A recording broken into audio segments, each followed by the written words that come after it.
acteurs politiques malgaches, partie prenante ou non à cette feuille de route, ne doit s'arroger un droit de veto à l'exécution de cette feuille de route durant la période de transition. Paragraphe 24. Tous les acteurs politiques malgaches, partie prenante à cette feuille de route, doivent refuser le recours à la violence ou la menace d'un tel recours pendant la période de transition. Ils doivent également s'abstenir d'inciter à la haine et de mener toute action déstabilisatrice au cours de la transition. Paragraphe 25. Un processus de réconciliation nationale dirigé par une institution nationale dénommée Lefina Vitry, excusez-moi de la mauvaise lecture, c'est la Conseil de réconciliation malgache et facilité pour la communauté internationale, devra être entamé afin de soigner et commencer à guérir les blessures individuelles et collectives du passé et établir des saines fondations pour l'avenir de Madagascar.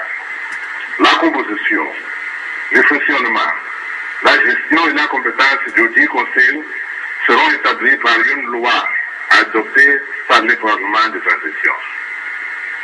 Paragraphe 26. Toute personne victime des événements politiques entre 2002 et la date de signature de la présente feuille de route, qui aurait subi des préjudices de quelque nature, que ce soit aura droit à une réparation et indemnisation pour l'État, dont les modalités seront fixées par le Conseil de réconciliation malgache. Paragraphe 27. Un fonds national de solidarité sera mis en place afin d'indemniser les ayants droit et victimes pour les préjudices subis lors des événements politiques entre 2002 et la date de signature des présentes feuilles de route. La communauté internationale sera appelée à soutenir ces fonds. 28. Les membres de la société civile malgache, dont les Remendrin Mizour, les FFKM, la CNOS et la FINONA, sont chargés du suivi et du contrôle national de l'application de cette feuille de route jusqu'à la fin de la période de transition. Dans l'exercice de leurs fonctions, ils sont invités à préserver leur apolitisme et leur unité. La communauté internationale sera appelée à soutenir le renforcement des capacités de ces mécanismes nationaux de suivi et de contrôle de l'application de la présente feuille de route. 29. Un bureau de la médiation de la SADC sera installé à Madagascar pour y soutenir le dialogue malgache-malgache et les processus de transition avec le soutien technique des Nations Unies. La mission du bureau de la médiation s'achèvera le jour de l'investiture du nouveau président de la République qui marquera la fin de la transition. 30. Les présents engagements annulent et replacent tous les engagements pris ou signés antérieurement concernant la transition à Madagascar. Paragraphe 31. Toute procédure d'empêchement ou de décision du président de la transition, ni aucune motion de censure à l'endroit du gouvernement de transition, ni aucune mesure de dissolution du Parlement de transition ne peuvent être exercées pendant la transition. 32. Tout conflit dans l'interprétation et la mise en œuvre de ces dispositions de la présente feuille de route sera soumis à l'attention de la médiation de la SADC pour résolution. Chapitre 4. Mécanisme de mise en œuvre et d'accompagnement de l'accord. Après la mise en place effective d'un gouvernement de transition de l'Union nationale, du Parlement de transition et d'une commission électorale nationale indépendante, neutre, inclusive et consensuelle, afin que la conclusion d'un accord sur la feuille de route pour la période de transition, la SADC et l'Union africaine appellent fortement à la communauté internationale à prendre les engagements suivants. 33. l'établissement d'un bureau de médiation de la SADC à Madagascar pour y soutenir le dialogue malgache-malgache et les processus de transition. À cet égard, les Nations Unies sont appelées à apporter une assistance technique, administrative et financière à la médiation de la SADC. 34. Reconnaissance internationale du président et du gouvernement de transition de Madagascar après la mise en place des institutions de transition inclusives et consensuelles. 35. La SADC et l'Union africaine demandent aux partenaires bilatéraux et multilatéraux de Madagascar d'apporter, dans le respect de leurs procédures respectives, leur soutien multiforme aux institutions de transition consensuelles et inclusives, notamment le gouvernement de transition, le congrès de transition, le conseil supérieur de transition et la commission électorale nationale indépendante et le conseil de réconciliation malgache. 36. C'est le paragraphe 36. La SADC, l'Union africaine, les Nations Unies, l'Organisation internationale de la francophonie, la Commission de l'Océan Indien et plus largement tous les partenaires concernés s'engagent à apporter leur soutien politique, technique, matériel, logistique et financier à ce dialogue et à ces processus de transition pour assurer une transition sans heurts, débouchant sur des élections crédibles, libres, justes et transparentes. Paragraphe 37. À cet effet, les Nations Unies établiront un bureau d'appui à la médiation de la SADC dans les efforts de continuation du dialogue malgache-malgache, l'organisation des élections, de réconciliation nationale et de consolidation de la paix. 38. Octroi d'une aide financière, technique, matérielle et logistique au processus électoral. Paragraphe 39.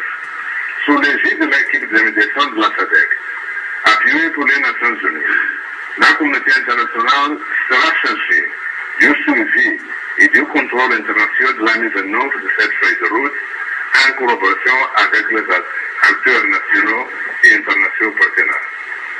Paragraphe 40. La SADC, l'Union africaine, recommande que la communauté internationale s'engage à envoyer des observateurs internationaux pour les élections législatives et présidentielles. 41. Suspension et levée progressive et conditionnée des sanctions imposées à Madagascar en fonction de la mise en œuvre des étapes fixées dans cette feuille de route. 42. Les partenaires examineront la possibilité de reprendre leur aide et coopération au développement humanitaire et financier et économique. 43.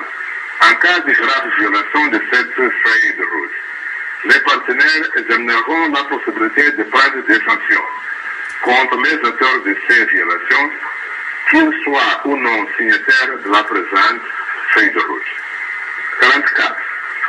Le médiateur devra continuer à suivre de près la situation, à apporter en tant que de besoin son soutien et sa facilitation aux partis malgaches et faire régulièrement rapport à la SADC, à l'Union africaine et à la communauté internationale sur l'évolution de la situation à Madagascar. 45. L'article 20 de la présente feuille de route sera lu avec la note explicative en annexe qui constituera une partie intégrante de cette même feuille de route. Le 16 septembre 2011. Je vais lire la note explicative sur la paragraphe 20 de la feuille de route. Dans le cadre du mandat donné par le sommet de la SADC, tenu à Santon et retiré par à Luanda le 17-18 août 2011, l'autorité de la SADC propose le texte suivant pour le paragraphe 20 de la feuille de route. C'est comme suit. La haute autorité de transition devra permettre à tous les citoyens malgaches en exil pour des raisons politiques, de rentrer à Madagascar sans condition, y compris M. Makala Ramanan. L'ACT devra fournir la sécurité à tous les exilés malgaches rapatriés. L'ACT devra développer et promulguer d'urgence des instruments juridiques nécessaires, y compris une loi d'amnistie, afin d'assurer la liberté politique de tous les citoyens malgaches dans les processus inclusifs de transition débouchant sur la tenue des élections libres, justes et crédibles. La Troïka souhaite apporter l'interprétation suivante du terme sans condition énoncé dans les décisions du sommet de la SADC. 1. Les principes et valeurs de la SADC n'acceptent pas l'impunité. Les termes sans condition s'appliquent à la notion de liberté de rentrer à Madagascar pour tous les citoyens malgaches en exil pour des raisons politiques. Cela implique qu'aucune mesure administrative et politique ne devra être appliquée pour restreindre ou empêcher leur liberté de rentrer au pays. 2. Ainsi, sans condition, ne suggère et n'implique pas pour les citoyens malgaches rapatriés une exonération des poursuites judiciaires et pour les crimes allégués. 3. Les principes et les valeurs de la SADC reposent sur le respect de l'intégrité territoriale et la souveraineté des États membres. La SADC reconnaît et respecte la compétence, la légitimité et l'indépendance des systèmes judiciaires de ces États membres. La SADC n'a pas le pouvoir de s'ingérer ou d'annuler quelque condamnation judiciaire par le tribunal national de tout État membre. La SADC 4. La SADC ne définit pas et ne détermine pas l'intendu ou le contenu des lois d'amnistie des États membres. Il est du ressort des autorités compétentes de ces États membres de débattre et d'accorder sur leurs lois d'amnistie en prenant compte des normes internationales applicables qui excluent de l'amnistie des crimes contre l'humanité, les crimes de guerre et les autres violations graves des droits de l'homme et des libertés fondamentales. Ce document est signé pour les 3 membres de la Troïka, pour la présidente de l'organe de la République d'Afrique du Sud, pour la présidente centrale de la République unie de Tanzanie et pour la présidente sortante de la Zambie. L'entente arrive le 15 septembre 2011. Merci pour votre attention.